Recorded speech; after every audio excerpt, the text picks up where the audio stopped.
On est dans une chaîne d'action un petit peu particulière. On a eu en même temps deux grosses nouvelles, une affreuse et une qui est une péripétie ou une continuité dans une enquête. En effet, l'affreuse avec évidemment cette fusillade à Parkland qui a saisi toute l'Amérique et l'Amérique est dans le deuil là pendant tout ce week-end.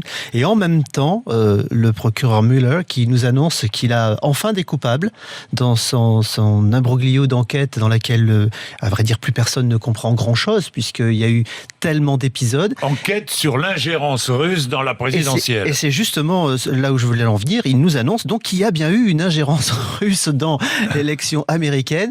Et on a un retournement extraordinaire puisqu'on s'est retrouvé de une enquête pour savoir si Donald Trump allait être destitué à une enquête. On a enfin un ennemi.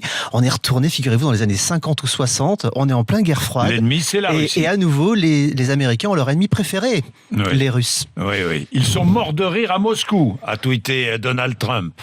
Oui, je ne sais pas s'ils sont morts de rire. L'idée, Donald Trump, maintenant, il va dans le sens de l'enquête, à la limite. Il va dans le sens de l'enquête, puisque cette enquête a l'air de dire qu'il n'y est pour rien, comme il le répète depuis le départ. Et c'est vrai, je l'ai souvent dit sur votre antenne, on était dans de la spéculation de la part de beaucoup de monde, puisqu'il n'y avait rien contre Donald Trump, il n'y a pas plus aujourd'hui.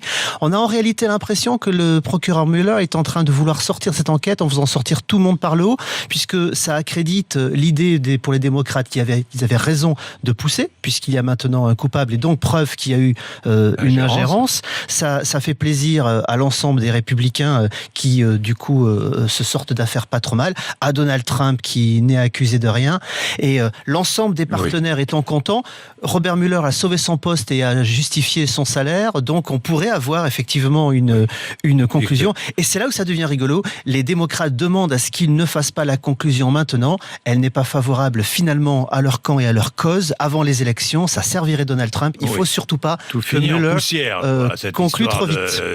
Tout finit en poussière.